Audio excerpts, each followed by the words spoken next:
All right, welcome to Hashknife Hangouts, round whatever it is. I think it's episode 5.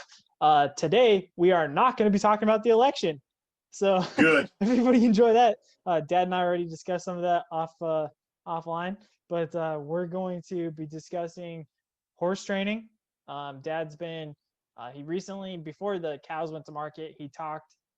Yeah, you actually discussed dropping off a horse in Missoula, Yep. and then now you're working, you were also simultaneously working on another horse, which is she going home soon? Yeah, she'll be able to go home. I'm going to use her actually tomorrow. We're going to be preg testing, so I'll use her to gather early in the morning, and it's going to be just miserable because it's snowing and the wind is blowing like 30 gusting to 40 right now. It's nasty. So that might be part of our electron problem here with our computers. So, but I'll use her early in the morning. I'll gather and then preg test, and she's basically done. I've been doing some rope work with her, which she does not like. But this is a mare that's been difficult, very difficult. You know, she was small to be as a young horse, and at 3, she was just a little too small to train because I didn't want to hurt her.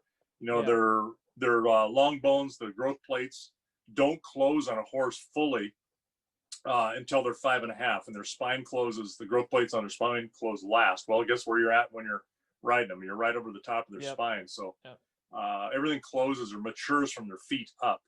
And I said, you know, this horse is just a little small. Let's wait until she is fully mature. And so she's 6 now, was 6 this spring, and which is, you know, another 6 months beyond full maturity. But started working her, and she's a little spoiled, a lot spoiled.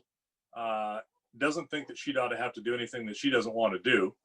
And fact is, fights you on every single thing you do. She still fights me putting the bit in her mouth. It's better, but she'll just set her jaw and just dare you to open her mouth. I was saying, you can feel it in their lips too, because when you go to try and open their mouth, Oh, yeah. you normally, like, if people aren't familiar with horses, normally there's like kind of a groove between the back tooth and the front teeth. You just kind of put your fingers in there and you just kind of squeeze like this, and they'll open their lips right up, and then you can just kind of pull the bit in. And I know what you're talking about. She's setting her lips, and it's like somebody's pursed their lips and they just don't want to open their lips. That's exactly what she's doing. She's not, she doesn't want that bit in. She's like, nope, this is what I'm going to fight you on today. This is going to be where I stand and where I die on my sword. Yep. Well, and the lips are the first line of defense. Then you got the whole jaw, the teeth, yeah. You know, and they've got some substantial jaw muscles on a horse. So, you know, you got a ring of muscles on her jaw that is this big around. I mean, it's the size of your face, and they're strong. But yeah, there's an area on the gums, or we call the bars, behind the front teeth, which are the incisors, and they go back to the molars. And that whole area there, that's basically where the bit rides. So you're not banging on their teeth. But yeah, just bitting, she fights that. Saddling, she fights that. She just keeps moving. And she's getting better, and it's tolerable, but it's still not perfect. I want that horse to stand still. And you know, that's what she does. I tied her up the other day, and this has been something else I've done with her, is that she's been impatient. So tie her up, make her stand, make her get used to, hey, you know what? It isn't going to hurt. Well, what does she do? She digs a hole. And she dug a hole within a couple hours, 18 inches deep, just pawing and pawing and pawing some more. She has pawed thousands and thousands and thousands of times, primarily with her right foot. So, you know, and you'll get some good reining on her. You'll move around, and you start to do a neck rein, and then give her some direct rein to support that, which means laying a rein on one side. So if I wanted to turn her to the right, I would lay the rein on her left side of her neck so that it pushes on her neck. And when she doesn't respond, then I would grab the rein on the right side and pull her over, you know, just to make sure it's a direct rein to pull that face over, to let her know that, okay, when you feel that, you need to turn your head and move. She'll do fine. And then she'll just go, nope, and set up and just absolutely fights everything. So again, it's better, but what a pain. And of course, the finished stuff is towards the end. You know, I'm doing lot of rope work. And I know the owner will never rope off of her or use a rope even, but I That's want not them the to be point. familiar with it. Yeah, Right? have the foundation. Have the foundation. So I've been on her, throwing a rope, and she, walked backwards and dragging the rope. Well, she just about blows up, thinks she's got to whirl and run from it, and throwing her face around, and it's like, are you kidding me? She'll drag her rope around and no issue at all. But you do that when you're mounted on her, all of a sudden it's a big deal.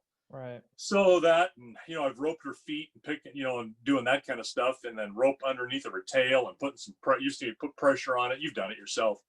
She'll tolerate it now. I'm at that point. So it's like, okay, this is where you're at. But oh my God, it's just been a fight. The only good thing about it is when I've loped her, she's got a beautiful lope to her, really nice lope. So it's like, okay, I like you right now, but oh my God, it's been a struggle with her.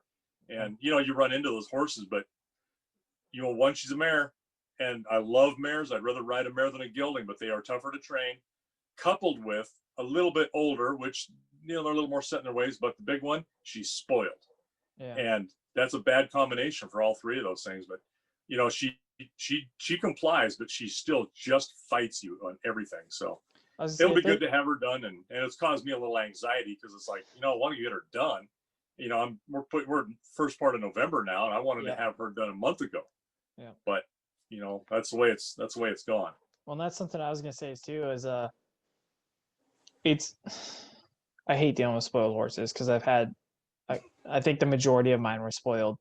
But you learned a lot from them. I did. But the thing is with spoiled mares, it's significantly harder to deal with because, like you said, they're more hard-headed. But once you get them, like you always say, once you get them to roll or turn over, you get them to finally accept it and understand it. Mm-hmm.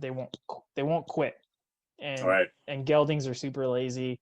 They just don't want to do anything, but they're also easier to get to roll over. So there's the flip side where you have a spoiled gelding and like, okay, there's gonna be a speed bump, but once I get past that, and probably the first third part of the training, it's like, okay, I got it done. But with the mare, it's gonna be like the last third of the training. You're gonna be like, okay, now I finally got there. Right. You're gonna spend a whole lot more time trying to get her to figure out, okay, I'm not changing my way, so she's gonna have to figure it out. Versus the gelding being like, yeah, you know what, it's just not worth the effort. I'll just do what you want, and I'll just figure it out. And that's a pretty broad brush to paint accurately, but there are always some geldings that are like, yeah, watch this. We seldom have them, buck with us, but it can happen. It's all about, part of that's about the approach and just making sure that you're the dominant member of that herd, because you have to deal with them on their terms as a herd animal. And once they understand that, look, I'm the man, you ain't, then they're much more likely to roll for you, or like say, we call it roll, but it's basically just, okay, accept their place and say, all right, do what you want to do. Teach me, I'll learn. And I'll be compliant because that's what I'm supposed to do. So, and I was just thinking about this too, is I think I know the sire and the dame, but both of them for this particular horse they're higher energy. They're a little bit more, both of them are a little bit more hard-headed, if I remember correctly. Yeah, she's very much like her dam. She's very much like her. And so, especially her. But you know what? Most horses are going to carry a lot of the characteristics of their mother, because guess what? They spent their time with their mother. It takes it, like your grandpa Tex used to say, he says, it takes a pretty smart animal to know who its daddy is. I mean, not wrong. Yeah, because I mean, in nature, like how often do they actually deal with their father? It's almost rarely. You don't necessarily know who it is, but they know who mom is. You're right. Right. That's the one they've nursed, they've bonded. Yeah. You take a look. Why do mules have such an affinity for horses? Because their mother's a horse. Yep. Yeah. The dam is a horse. So that it only stands to reason they pick up a lot of that. There's a Skinner thing for you, Dr. Skinner. There's about nurturing right there. It's about, okay, I'm going to behave this way because my mother behaves this way. Right. And a lot of these colts will take on the personality of the mare, especially in a herd, depending on what that mare's hierarchy is if they're the top mare and they're doing whatever they want, that colt learns in a hurry that they can do whatever they want because their mother does. Right. And they will take on a lot of those attitudinal type characteristics or behaviors, even within the herd. And then they get a kind of a comeuppance once they get weaned, and then they get beat up a little bit by everybody else. Like, yeah, you're not with mama anymore. She's somewhere else. That's an interesting part too, because even my horse Flax is a gelding, and he's 22 now, and he's been a dominant member of the herd for probably 18, 17 years, because his mama was pretty dominant in the herd. And it was interesting to watch too, because like you said, he kind of had to come up early on, but he also quickly grew in that herd and realized, I can be the top man of the whole group. And he was up there with his mom. Like, he was probably, I would say, top 5 amongst all of the horses for a long time. And then up until a few years ago, he was probably the top one. He has been the top one for that time. But I think, like you're saying, it comes from also mom, because while he's a gelding, he also had a very strong motherly figure that he followed a lot of her characteristics growing up, and that's what got him into, I would say, that top 5. Right. No, it's true, and they'll not only carry that within the herd, then they think they can carry that to you with your relationship, because that's what they know, right? And that's where this mare is at, and she's very difficult. And then that's coupled with, if you spoil the horse as a human, or you let them get away with small things that you don't even think that you're spoiling them, don't even realize what you're doing, you're just reinforcing that behavior. And then somebody else has to come back and undo the mare's issues and then the owner's issues, couple that together with, hey, I've been able to do this for 6 years.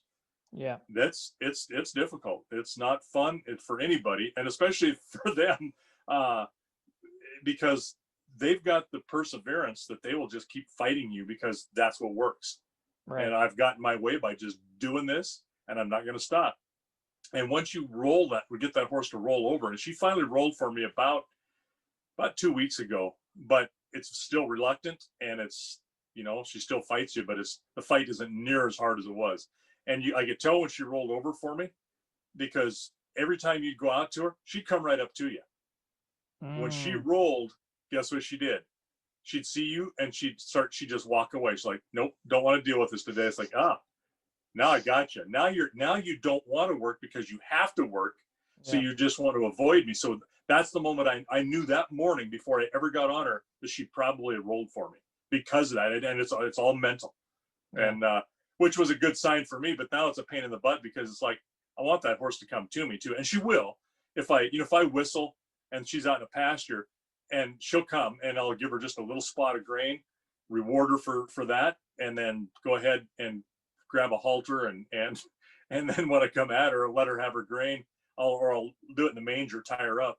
But when I grab that halter now, it's like, nope, and she's toodles, and she'll just walk off away from you a little bit, and you just tell her whoa, and then she'll stop, turn, and she'll usually turn with her near side to me, so that she prefers me over there. But this mare has actually, you get white spots on a horse that's been galled. Yeah. This mare has actually created her own white spot, because 2 things she does. She, every time you put a saddle on her, and if you leave her alone, because you know how I'll do that, I'll saddle them and then tie the reins up so that they can move, they can drink, they can do whatever they need to do, and just leave them in the corral for 15, 20 minutes. And she will, as soon as you turn her loose, give her a couple minutes, she'll roll to try to roll that saddle and get it upside down underneath her, just to pull it off of her. And she's done that from day one. Yesterday I saddled her, same thing. And I don't know how many rides I've got on her. I've got, I don't know, 30 hours on her back, actual riding time, besides all of the groundwork and stuff, which is quite a bit. It's you're getting normal. You're getting up there at least 30 hours, maybe closer to 40, but you're in that time period of, this is a normal horse training, but she will still try that kind of stuff. And I noticed that she has a white mark right on the top of her back, which is I've never seen that before. Like, it's normally on the sides of the withers, on each side of the wither, where the tree pinches their back. Right. And I have put I've got really good pads. I got a, one of those Equipedic. It's like a $290 pad Yeah. on her, and watch the flare of the tree, making sure that I wasn't causing it. It's like, it's not in the right spot. And then it dawned on me when I saw her roll and she was able to flip that saddle over and stood there. The bars of the tree, or of the saddle, go right on that spot on the top of her back and over on that, and it's binding her on that shoulder. And then she'll stand there and paw at the same time, working that leg higher than you normally would at a walk, because she's picking it up and pawing, and she's done it herself. Like, I don't like the look of it, because and on the one on the back, and there's just a very faint outline on the left side, but with a hair cycle, the hair being replaced, those will go away. But I don't think the one on the right side will. And I was really beating myself up over it. And then it dawned on me what was going on, because I changed saddles, I changed pads, I did everything. When you can start to see that. Well, when I come back from Kentucky to help you move, there was nothing on her back. Had about a week off, come back, and there it was. So it had shown up in a turn of a hair cycle. I was like, what in the world? And then I saw her after that. I was like, oh, I know exactly what's going on. Yeah. So I've only had that happen to one other horse ever.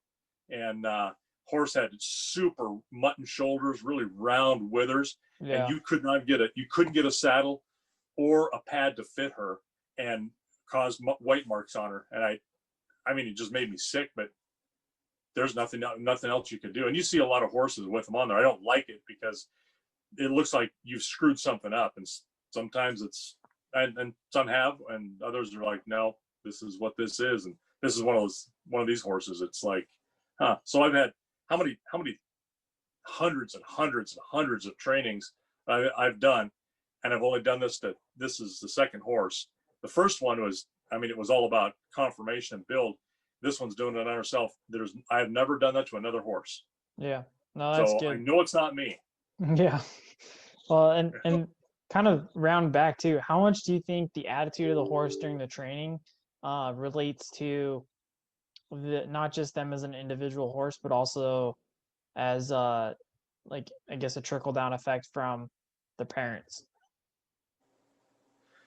Quite a bit. Yeah, that's what I would say too. Yeah, quite a bit, because they're gonna respond, but it's how they respond. If they're used to getting their way in a herd, hey, that works for me. I'm gonna continue to use that. A little kid throwing themselves on the floor in a grocery store, they're doing the same thing at home. Yeah. They don't get their way, and so they don't care where they're at. It's all about being able to get mom to buy me the Cheerios that are, got the sweet sprinkles on it, or whatever it is that, their little issue is. And you see some kids, the more spoiled they are, the harder they fight. Yeah, that makes sense, because when they start losing control, they've been set in their ways so well, or they've figured out the system as well as they have. To a certain extent, once you start going backwards in the system, it's like undoing all those years or all those months or all those weeks of experience, and it takes that amount of time or more to try and undo it all. Well, if you got a spoiled kid or a spoiled horse that works for them, they're going to keep doing it, because they have perfected that great big sledgehammer of a tool that's always worked. They really don't have anything else. So they're going to just increase the intensity of that, either fighting you, resisting you, doing whatever it is, whatever tool they have. And some of them will, they'll get mean. And I shouldn't say mean, but this mare also would turn around and bite me. She tried to bite my legs all the time when I was. Like your legs or your toes? Because I've had them bite my toes before. Both. Really? Okay. Yeah. And it wasn't just one side of it was both sides, and didn't want to stand still, and all kinds of stuff. And that all sounds like saddle fit. That's what I was worried about, but it's not, because she just wants to move, and she's a great mover. She's got a great movement to her, but she thinks that she just ought to be moving all the time. You put her in a corral, what does she do? Paces, just moves.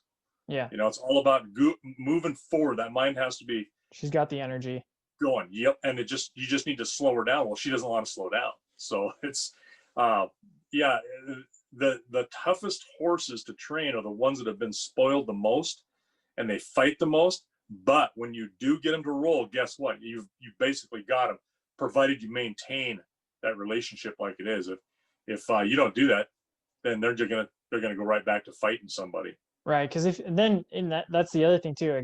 And this is where I think it's beneficial for learning how to train animals, or especially horses, because you can transfer all this information over to human beings. Because I've done it and it's worked pretty well, and I know you've done it as well. But like once you've established something or you're trying to correct something, you don't like hold a grudge and trying to like hold it against them, because as soon as you do that, then it's going to do the exact opposite. Then it's going to reinforce, well, maybe it's not me, maybe it's them, and then it might actually make the other party buckle down and try and do it even longer or even harder, because then they think, oh, all I have to do is break you and try and get it figured out, so that once you get past that initial resistance, then they've got it made and they'll win. Well, that's exactly right. The other part of that is part of the maintenance of that is to always be consistent, and don't be inconsistent about how you handle it. It has to be the same, everything the same about it, and your consistency is what then carries you through, and that's what provides the behavioral change, because they realize, oh, I've got to do this. I can fight it, but if I fight it enough, nope, still doesn't work, and then all of a sudden they see what you do and they take your cue and they go, okay, here he comes.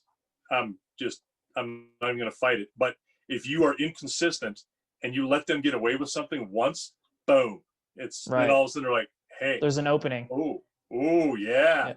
Did I just, and so they'll try it again just to see. And you want them to challenge you, but you don't want them to challenge you to the point where it's counterproductive for the entire relationship or for what you're trying to do. You've got to maintain that a very solid, consistent behavior of your own behavior. Right. Well, and I would say in a sports analogy, it's almost like, especially looking at football from my experience in high school, is like, you test something, and if it works, you're going to do it again. But if it doesn't work, then you're going to move on to the next play and be like, maybe this will work. Maybe, instead of an all-out blitz, let's do like a morphed zone or morphed man blitz. See if that works. Oh, that works. Okay, let's do that again. It's the same thing. Or you may take that one thing and change it ever so much, just a tiny little bit, to see if it works. Right. Same thing. You're just, they're always challenging. And the same way with the other side of that, with your training. If something's not quite working, change this. See, watch their behavior, watch what it's doing and how they're responding. And you may be able to change it just enough to where you make a breakthrough with them. I mean, there's no cookie cutter. And I've said this for years about cookie cutter training. It'll hit the target maybe 80% of the time, right? Where you're looking for is 99, 100% of the time, hitting that sweet spot of what you want and the behavior you're looking for. You may have to adjust what you're doing. You can't just do the same thing over and over and over and expect it to work 100% of the time. It's not going to work. You have to customize that training to that individual. Yeah, and I think with that, we'll probably put a link to your cookie cutter article down below in the YouTube. That way people can access it if they want, because I think that's important. And this is also what's beneficial is the information that we're providing isn't just useful for animals. It's also useful for human beings, for leadership.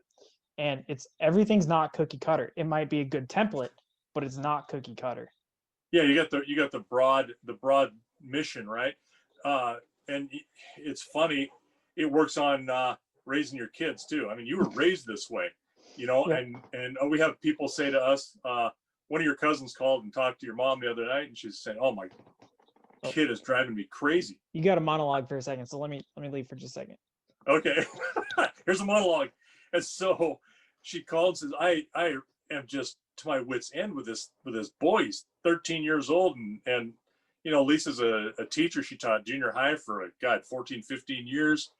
She's taught high school for another 14 years or 13 years, something like that. And she said, he's 13 years old. He's a little pusshead, for one. That's what they do. And secondly, this is what goes on. And we've heard this so much from either relatives or friends that we know. Something, they'll look at us and they'll go, okay, I need to send my kid to you for, like a week or two, or, and it's funny because we're using exactly the same kind of behaviors that you do with the animals. It's all about the psychology of what you're doing, consistency, and not having any kind of a sideboard or types of what do you call them, fences or boundaries, whatever you want to call it, that you let them cross. You always have to do the same thing. So, I could take somebody's kid or a nephew and bring them here, and you know what? They line out in a hurry. We put them to work. There's expectations. You meet those expectations, you get rewarded for it. You don't, then we're going to put some pressure on you so that you do meet those expectations. And then guess what? You get rewarded for it. So it's about pressure release. Same thing with little kids. I mean, you grew up that way, and it was, I grew up that way. I had expectations. My dad grew up that way. I mean, it's about when you have that trainer mentality, it's about doing those things. And it's also about your personal responsibility that you bring to that too. There's a lot of things that you can't shirk any of your responsibility. You have to be on top of it too. And you got to be beyond reproach. Not that they won't fight you, because they will, but it's only as good as they are with me. So like I said, the kid comes and stays with us for a little bit, but then they go home. And unless you do exactly what we were doing with them, they're going to go right back to what they can get away with and what they can know. No, and I think that's a good point. But I said we'd stay away from the election, but that just a quick sidebar. Like there's a lot of political stuff that can go along with that too. A lot of people say, and I've said it a lot of times. People don't want to be held accountable for their own actions, and so that's Right. why they vote one way or the other. And so I've noticed it in the military. It's the same thing. We get problem soldiers. Coincidentally, it happens to be the soldiers that are born 1999 and later. But they just don't want to be held accountable. And when you hold them accountable, they either line out or they figure out a way to get out of the army as fast as they can, because they don't want to be held accountable. And it's kind of what you're saying, is going back to mom and dad, whether it's outside the army or you stay with the army or whatever your situation is. Like it's exactly that. I think it's just holding people accountable and making sure that they abide by the rules, laws, expectations that are held in front of them. Well, yeah, and I've got no problem with difficult situations. To be challenged is a good thing. Don't mind it at all. In fact, it kind of makes things interesting, and it forces you to reach within yourself and problem solve, right? And the same thing is with adults. It's not just some of your 1999 models and later. I've had some jobs where that was my specific thing. Is I had people that would work for me. My past life out here in the corporate world, where I use the same techniques. You work as a worker bee, and you do your damn job. Do it right. Do it the best you can, and you get it done now. And you look ahead to what kind of things need to be done. Your boss should not have to tell you what they want you to do. When you learn your job, after you've learned it a little bit, you know what you need to do. Do it. And when you do that, very quickly, they give you more and more responsibility, because you handle a responsibility. All they're doing is grooming you for being a supervisor. And if you are good with that, hey, it's a win-win. But there comes the time when you're good enough at it and you've problem solved and you fix a problem. Same way with a horse, no different. I've had problem horses, and I usually don't take problem horses on anymore because I don't need to. I've fixed way too many of them. I can do that. But it makes you better. And then they give you an opportunity. That's what in the corporate world they call it. Yeah. An opportunity for a challenge. And, I've put in some positions where all I asked people that worked for me to do was their job. And sometimes that bar is pretty dang low. Right. I mean, we're not asking them to really go above and beyond. You hope people do, but even above and beyond is a pretty low bar where I was working at. And you treat them like you want to be treated. You praise them when they do it right, but you never ever ask anybody to do something that you haven't done yourself or aren't willing to do yourself. And if you don't know how to do it, jump in there and say, you know what, we're going to learn this together. I don't know either, but I'm going to work it with you as a supervisor.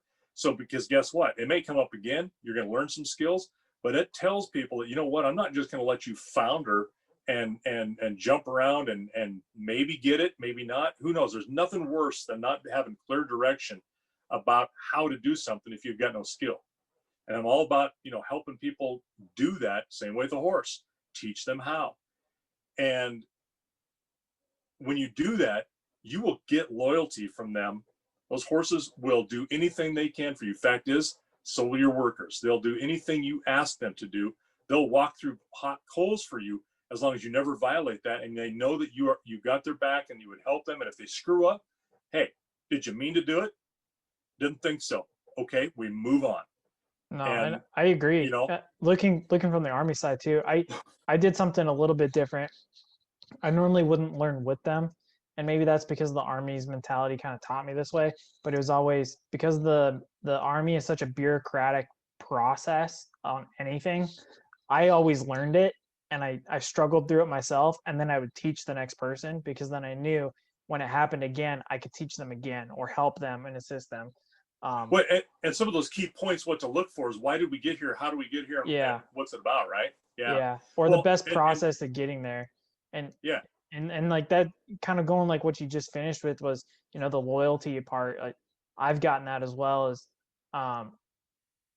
when I left my first unit, I'd been there for 2.5 years, and there were soldiers that didn't like me because of the way I held expectations. I told them, this is how it will be. If it's not done that way, I'll figure out a way to discipline you the correct way. And I wasn't necessarily the one doing it, but I was the one with the final say within the platoon. And the ones who actioned it were the NCOs. And if anybody doesn't know what an NCO is, it's a sergeant. It's a sergeant of some sort. But everybody always knew the final say probably came from me, and that's why they didn't like me. But then what's funny is I had a lot of loyal soldiers that were they loved me to death, and I knew that. But then when I left, those who were not loyal and did not like me, they found out quickly that I was actually probably a lot better than they thought they were. The grass is always greener on the other side until you get to the other side, and you're like, oh crap, I should have gone back.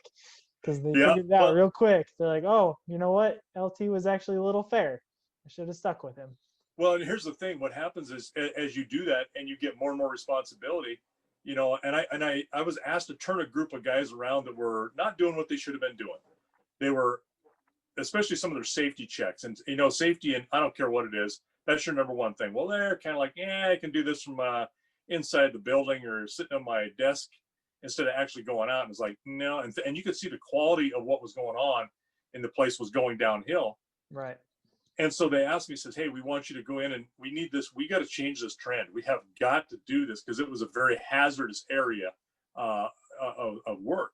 I mean, the most highly volatile or most hazardous area in the entire work area. Well, and at that point, like, things change from it's just not efficient and things aren't getting done to safety and lives could potentially be at stake. There's a totally different end of the spectrum on that particular issue. And not just lives in that scenario where you have workers, but the lives of people in the community. Right. I mean, a large area where you could affect thousands of people literally with their lives. So did that and turned that around, and they went, hey, you did such a good job, we want you to do this now. So you keep getting worse and worse and worse scenarios. Right. And then it's really tough when you have a bunch of really smart people, because they do a lot of these corporations test for people's abilities, but they also test for intelligence. And when you have smart people that don't want to do anything or have been used to not having to do anything, talk about resistance now. And just like that horse has got some time on it behind it. Yeah. And it's been spoiled. It's been allowed to get away with things. And one of the best things, I think, as a leader, and it's painful, it is not fun, is these adults that are your age or sometimes even older, and you're a supervisor, they're very smart and they're very resourceful. And especially in the corporate world, they learn that if they don't want to do anything, you know what we'll do? I'll just say the boss threatened me, Right. or I'll say the boss did this, and so then they use the tools at hand, and then they'll make an allegation of something that is completely against policy or human rights. I mean, some outlandish stuff will come up, and you will be subjected to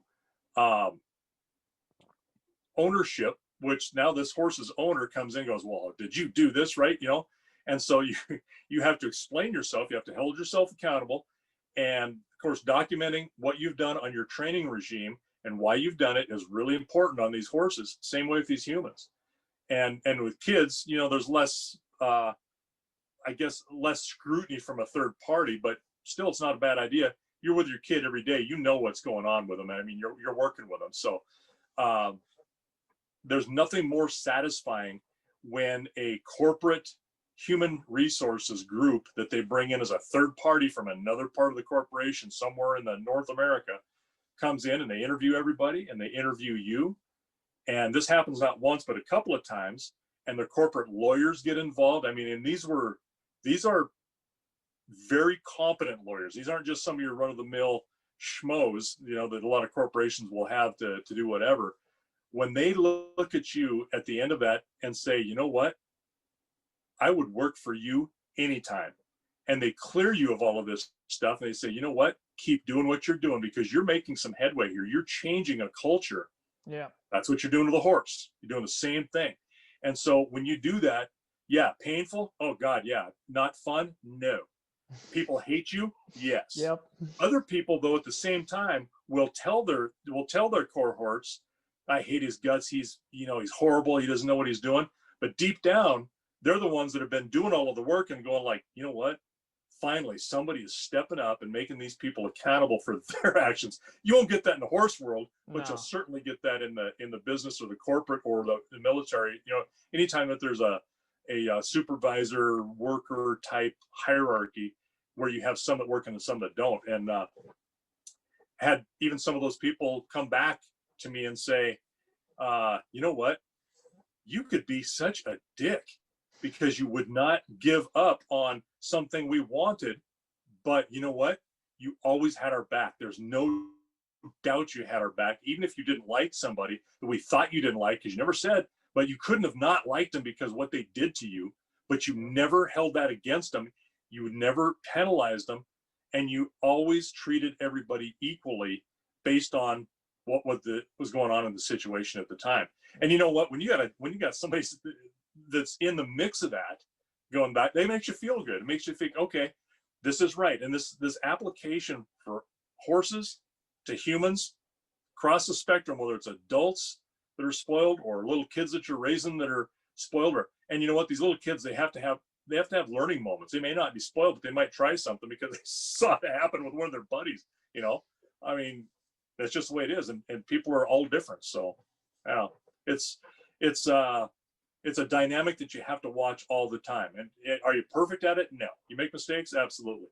Don't ever think that what you've done is 100%. It may be 90%. It might be 90% right, but there's some things that there's no win to. You might have a 10% there that no matter what you do, it's not going to be right. So you choose the best poison you can. Yeah. Well, and I think kind of a motivational thing too is if you're getting a lot of stuff where you just keep getting flack for it, that's probably the 90% of all of it. You're only going to get 10 to 5% of it that's actually going to be like the pat on the back that says, hey, good job. Like, it's 2%. So maybe it's just so rare that I think people forget that even when you're not being congratulated, sometimes that's the win, is the fact that you're not getting yelled at or reprimanded like in a weird way. That's the win, because you know that you're ultimately doing the right job because you've either swung the culture like you've said, or right, you've hit it so far out of the ballpark that nobody can say anything negative. Right. Well, and there, it's amazing at the same time as how many of those other horses that are in your position are going, man, I'm glad that ain't me. Yeah. Yeah. I mean, there's a lot of that went on too. Yeah. So yeah, it's funny. Well, God, we were going to get to culling, but I don't think we need to. I think we're about. I don't know. We got 20 minutes. We can roll into culling real quick. Do we? All So, right. Yeah, let's so do that. you said that you're going to do preg testing this week, and I think what we're going to do for the viewers who are watching, we're going to try and do a live episode next week, which will be the 15th of November. Don't hold your breath because I got some learning to do this week.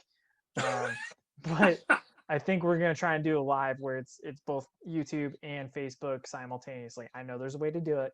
We'll see if I can do it. But the big thing is you're going to preg test this week so that live episode will be specifically about the preg testing and getting that all together. Okay. But what you and I had discussed prior to was actually the culling process. And I know we've discussed it a couple times. I think we either did an in the shoot episode and it happened to come up, or it was another Hangouts episode. And the big thing is culling is I'm going to put my pen down because it's distracting. You pull out either older cows that are either no longer producing, they're open/dry, which in that case means they don't have a calf, they're not pregnant, or it's just getting to that time where they're going to get drawn down so much that it's not essentially the juice is not worth the squeeze of that particular animal. And you come well, and you see that in the offspring and the calf. You may have a calf that's not that thrifty. It's lighter, or it might be sicker, a little more sickly. But the other thing too is just doesn't have good growth. Yeah, right. Just stunted growth or small. And I think that's kind of a good information for that's what culling in itself is. It's getting rid of what may not be the most productive or is not productive whatsoever, and you remove it from the herd so that the upcoming either heifers or cows will replace them. So I guess I'll just that's with that background, you want to walk through the culling process, at least from our perspective in Montana. Yeah, well, and it's business specific. I mean, culling is definitely a process, and for us, it's a process that I'm always watching, even from the time when they're calving. If you get a cow that is consistently calving and then having a problem with a calf, get rid of her. There's no reason to keep her. We got rid of one that I would argue also more importantly dangerous to us. Yeah, we've done that as well, where it's so dangerous to try and get a hold of the calf to either tag it or band it or take care of it that we're like, you know what, it's not worth us potentially getting hurt, maimed, or killed, or just gonna get rid of the cow. It's done. Right. Yeah. Well, and so there's all different reasons for it. One of them is a safety issue. One of them is we had one cow. We gave her lots of chances, and a couple 3-4 years ago, maybe we were branding and we were short a calf. You jumped on a horse and ran that through that pasture and found a dead calf. It was her calf. Like, what the heck happened here? Well, and to kind of back that quick story up, we'd been gone for a week. It was you guys gave me a senior trip to Gettysburg. Right. I'm a big history guy. We were gone for 4 or 5 days, came back. I had checked animals. I thought everybody was there. I counted. Clearly, one of the hardest things you can do in the world, both ranching and military. I'm going to tell you right now, accountability. Counting. You can't do it. It's impossible. And I thought all the cows, all the calves, everybody was good. It all looked good. When we go to sort and we're going through the chute, we're like, we're short a calf. So I jumped on the mare, found the body, I cut off the air tag and came back and gave it to you. Yeah, well, and so then about 3 years later, that she raised a couple of calves, and then she all of a sudden had a calf that, boy, was just kind of sickly. Right off the bat, and she was like, she would leave it, and I'd go up to the calf, and then, man, she'd come running to me and want to take me, which, we're not going to get rid of all cows just because they get a little honky with a new calf. You want them to have some maternal instinct. Eh? We've talked about this, but not to the point where it's dangerous. And she would come and try to protect this calf, all of a sudden want the calf. And then I'd leave, and then she'd leave the calf.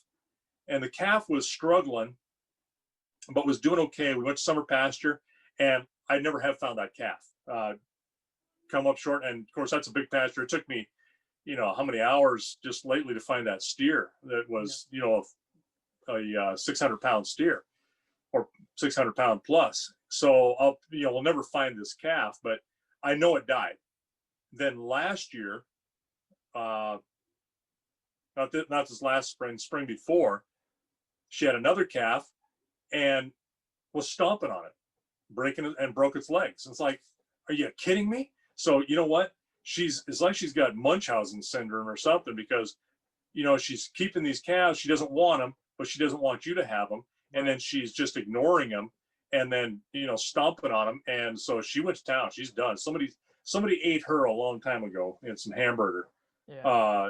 So there's those behavioral issues, but that comes even year round. Again, you're watching. Is there a reason to keep this cow? Is there a reason that you may not want to keep this cow? And you're always looking at them. What do they look like? What's their conformation? What do their feet look like? We got one cow. She's number 66, and I call her Big Rhonda. Because from that 70s show. 70 show, yeah. She is a big girl, and big old raw boned, but she's a sweet cow. She raises a calf that's roughly half her weight. I'm not going to get rid of her. She consumes a little bit more, yes, but she's still a good cow. So, you're not going to have the perfect one all the time. You want kind of a moderate framed cow. It's going to have some calving ease, be able to have that calf by herself, but not so much size that they're inefficient, but not so small that they're a problem calver. There's a whole litany of reasons. White bags so they don't sunburn, getting rid of those or tolerating a little bit of that. I got one cow, number 34. When she calves, she has a huge udder, just giant, and hers of the four nipples, the two hinds get just enormous. Yeah. And I've had to milk her out to reduce the size for a calf so that they can actually get their mouth on her.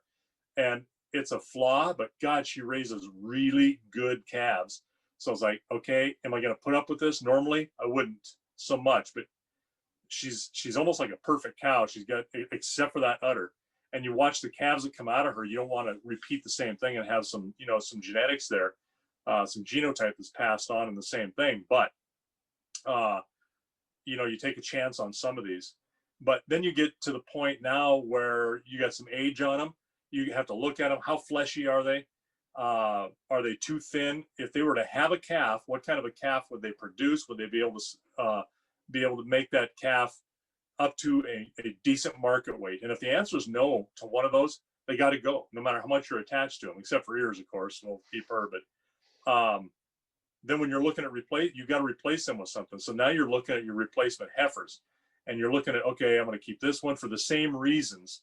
But you may only replace some of those because of the numbers you've got for the grass you've got. Genetics, we've talked about EPDs before. You like us with a commercial herd, I don't look so much with that. I'm looking at phenotype. I'm looking at what does that animal look like in front of me? They have a nice long back. They got a decent attitude. They got a decent front end on them. Or they got real deep from their shoulder or from behind their shoulders to the bottom of their girth. Same thing with their hind. Are they kind of just a big square, blocky looking? Does their hind end kind of round out instead of come straight down? Is their tail head flat, or does it come up? You have tipped uteruses in animals. There's all kinds of things that you want to not breed for. So you pick the best of your best if you're just replacing some of your older cows or some cows with some not so good of characteristics.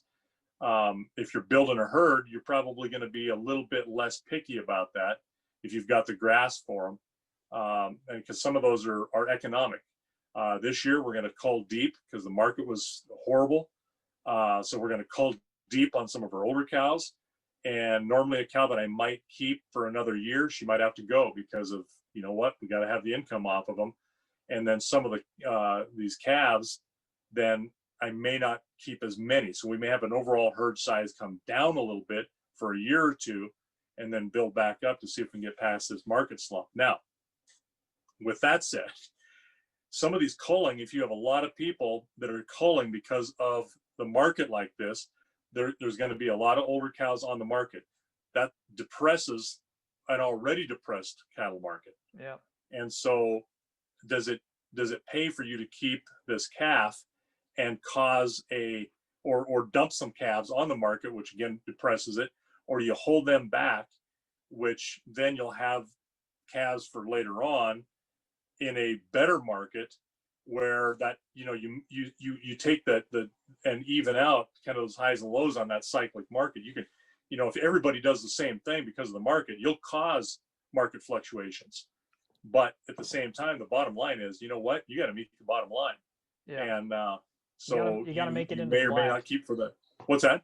You got to make it into the black financially. You've got to, yeah. Yeah. I mean, or why would you do it? So Well, and there's that kind of brings up a point too. Is I've gotten more involved with Twitter over the past 6 months than I have previously, and more because I've focused towards agriculture and using it more as a proponent for the business, rather than personal pleasure. But I follow a guy out of Texas, and if I were to guess, I would assume he's mid to late 30s, maybe early 40s, and he works with his dad, who sounds like he's mid late 60s, and they run a cattle ranch. I think it's probably Central Texas, if I'm to guess. And he came up. They decided this year, prices, the way things are going, and just personal situation with their ranch. We normally call, if we have a dryer or a right. or a what's the other word, dry or she's just got a calf. She's calvy. yeah, she doesn't have one for that year. Normally we'll let her go another year. Depending on the cow, yes. Yeah, but what they started this year, and he said we'll see how it works. If they don't have a calf or they're not producing at all that year, they're gone. So right. I mean, there's other things too, just depending, again, situation, what's going on, trying to figure out your business, because they're also kind of playing the poke and prod game of, okay, what works the best for trying to make the most money out of this business, because nobody seems to know. And especially, how do we survive how do we survive another year? Yeah, because I just saw another thing on Twitter yesterday, like the cattle market, beef specifically, is supposed to be under production from what it's normally been for the next 10 years. They're projecting it to be less than anything else. Hog and lamb is supposed to increase, but I think it was it barley and beef were the only two that were supposed to be underperforming from what they have the last 10 years. And it's just it's projections, it's futures, right. Take all that, but it's also, you got to take it into account, like maybe that's the way we're going, maybe it's not, but they're taking stuff into account just like we are, in totally different part of the United States, and they're making their culling decisions off the same or similar information. Right. Well, and what they're doing is exactly what we're going to have to do. If we have a cow that comes up dry, but she's a younger cow, she's had calves, she's been proven, she's not, if she's a heifer and comes up dry, she's gone. Yeah. Because she may have a fertility issue. I'm not going to take a chance on her. Yeah. If she's a younger cow that has had calves and she's got great conformation, everything you want, I may keep her this year and let her go and hang on to her, put some money into her. And if she's got a calf in her next year, we breed her and she's calvy, good. If she doesn't, she comes up 2 years in a row and she's an outstanding looking prospect that you would want to keep, but she comes up dry 2 years in a row, she's gone. Right. You can't do that. So there is that. Well, and to take a second, people might ask, well, why would you do that? You still have a good cow. Yeah, but that cow hasn't produced anything for the 2 years. Right. Let's assume even numbers here, just for planning's sake. Each calf is $1,000. You've just missed out on $2,000 when you've pumped in, X amount of money in hay, mineral, delousing, shots, vaccinations. Yeah, all this stuff. You put all that into them for 2 years, and they've come up with a goose egg. Is that plus you're paying taxes on that animal, yeah. And you're if you got lease ground, you've got so much towards the lease against that animal. I mean, there's a lot of liability in an animal like that. So yeah, it's otherwise, but it may take from the time you keep a calf or a calf as a replacement, now you're looking 2.5 years before you've got a replace or to replace her. So it's sometimes it's a gut wrenching decision, and sometimes, I wish that my dad or grandpa was there and say, "What do you think?" But I'm the guy who has to make the decision now, and I'll look at your mother, or I'll look at your brother because you're not here, and I go, "What do you think?" And they're like, "I don't know." They don't want to make the decision, right? I mean, what do you think? It's up to you. And I'm like, okay, but you can't. Once that decision's made, you got to go through with it. You just, Yeah. because you can't keep them all. It's impractical. It ain't gonna happen. And So that's where I think I do enjoy being that guy because I'm different than my brother. I'm far more logical because I'll just tell you, like, I'd get rid of her. I have no issues with just saying, get rid of them. And right. he's like, I don't know. Well, and part of that is it's I'm treating everybody like a peer, and you are, Yeah. but I'm kind of like the head peer. Like, No, yeah, I get it. I don't want to second guess what do you think, because I've got the most experience just because of that.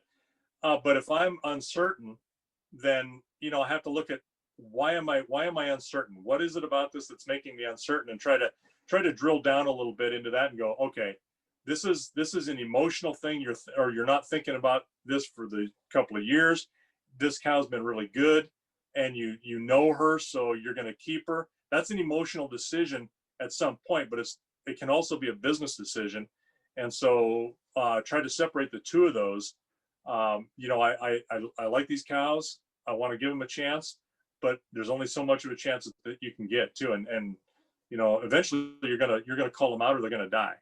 Right. So I mean, it happens. Yeah. Yeah, it's not easy, and you always wonder if you're doing the right thing. Oh yeah, always. I mean, and I think this is a life decision, or a life lesson is, if you're not questioning whether or not you're doing something right, you're probably not pushing yourself. Me too.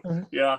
I mean, I'm just gonna right. throw it out there. People don't have to agree or disagree with that one. I don't care, but I've noticed in my very short years that if you're not questioning things, you're probably not pushing far enough. So yeah, you're not extending that bubble enough, or making other considerations or contemplations. Anyway, that's a good point, or your point to that. So, all right, I think with that, we kind of covered what we needed to cover. We didn't talk about the election. That's good. Except that you don't know how the price of beef is going to be, because that is one thing that is on. Yeah, no. I don't care whether you're political or non-political. We're in global markets, and elections are something that affects it big time. Yeah, futures and the actual markets. And maybe that's something we can do as a rambling. If people haven't checked us out on YouTube, please do. We've got a couple playlists. We've got ramblings where Dad and I just talk like normal, and I just happen to record it and I clip it and I throw it on there. Some of them. Please excuse my language sometimes, because I get a little freer when I don't know if we're just talking. So yeah, there's language heavy in politics a lot, because that's what you and I talk about a lot. Then we've also got Hashknife Hangouts. We've got In the Shoot, which are about 10 to 15 minute episodes on specific subjects. Just a quick little dive. And those are usually a surprise to me. You usually try to throw something in there. Hey, we're going to talk about this today. Yeah, that's true. I do kind of do that. I've got a list right now that we could probably do it after this, but and that's okay. I enjoy that. That's fun. But called Stump the Chump. Yeah. if you haven't done so already, like, comment, subscribe, pass along the word, share if you're on Facebook. I think with that, we love you all. Thank you for the follow, and we thank you till you're better paid.